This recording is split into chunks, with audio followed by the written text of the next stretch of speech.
chuyện sắp nữa. Tụi nó ơi, hay là nó do acid nè tụi nó. Tụi nó do tút cuốn nè.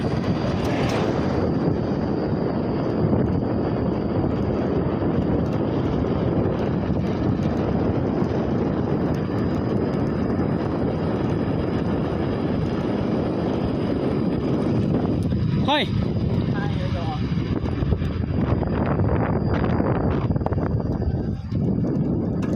cho tao nói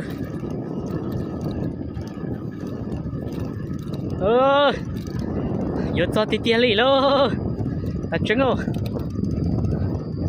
đi cho chị trứng sao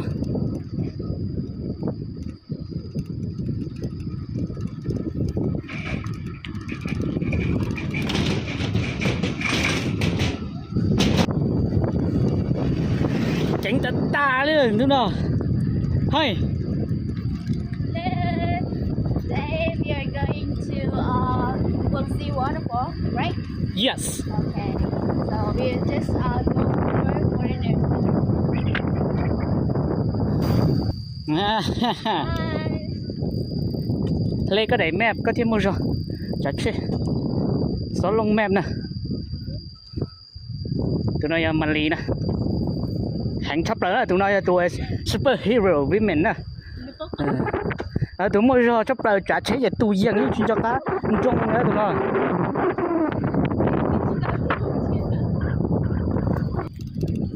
Cũng muốn chầu cho tụi nó đó.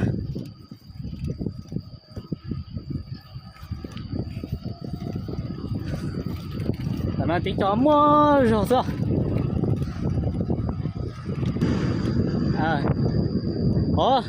Chết là nè. Chúc mừng. Say hi. Hi. Tụi nó chúc mừng nè. Tụi nó quay tụi mua rồi sắp tới thế nào? Tụi nó chú ơi. Say hi. Hi. Tí cho chị chẳng giữa chim nó nè. Bắt tụi nó chẳng sắp tới nữa. Chị chỉ cho tiêm vào chồng chị chưa lớn nè.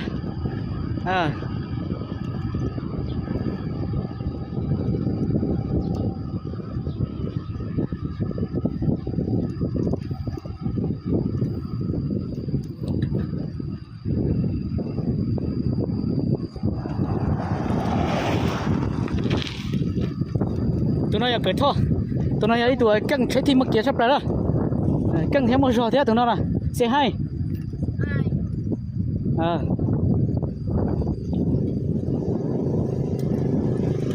Tụi nó luôn bê hôn Julie.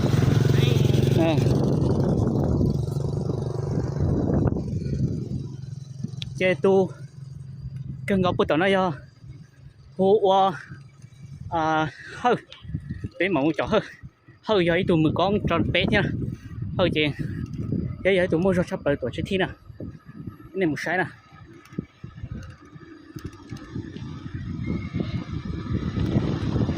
tổ chức thi mua rồi thì chẳng giờ tụi mình con miễn giảm cân ngồi thế rồi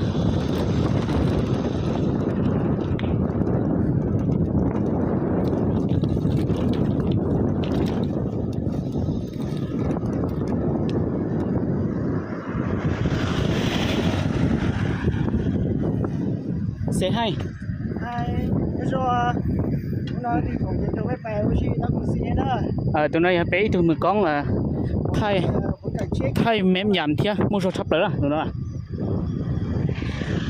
nên để nó bé cho kia lú rò nà sầu rồi rồi truy nó cho ăn sai để bay lú rò nà sầu đó này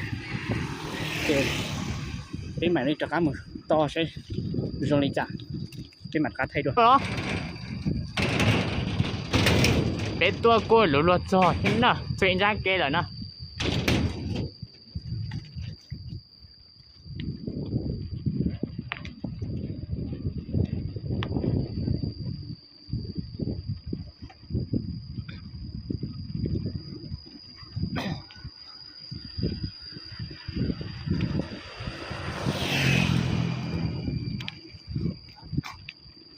tụi nó do bên tôi khí sợ khí lệ nè tụi nó nè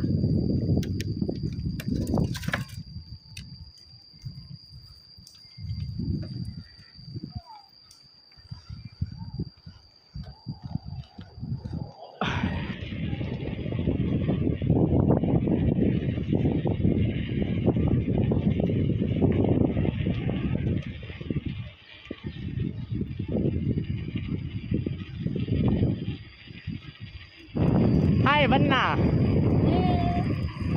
Hi. Hi.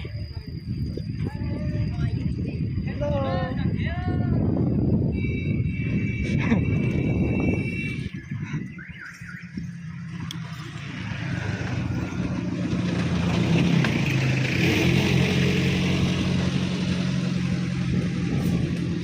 Hi.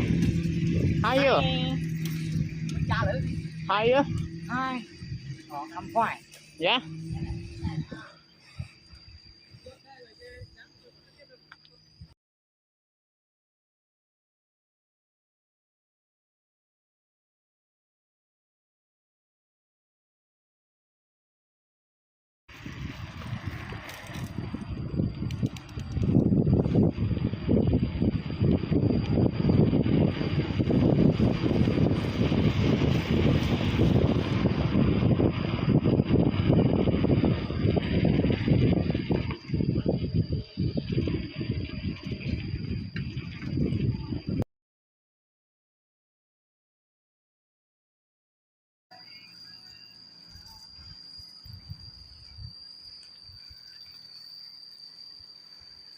Tôi theo xí nữa, nó là tôi còn siêu được phô. Con我用它变好诶，是老土。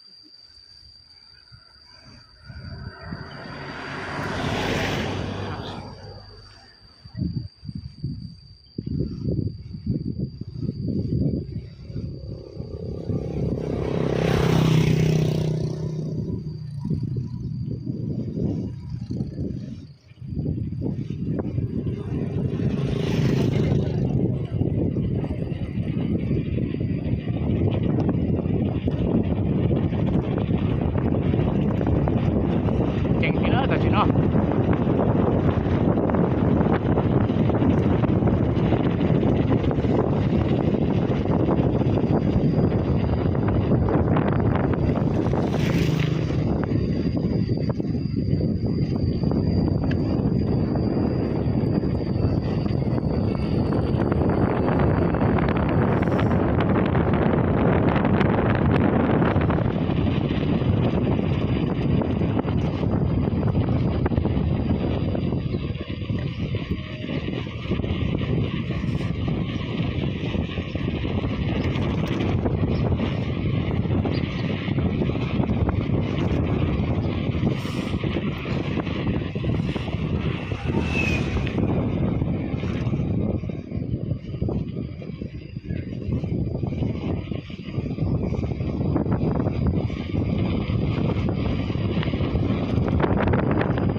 Tục giờ bé à. Ồ, sáng quá.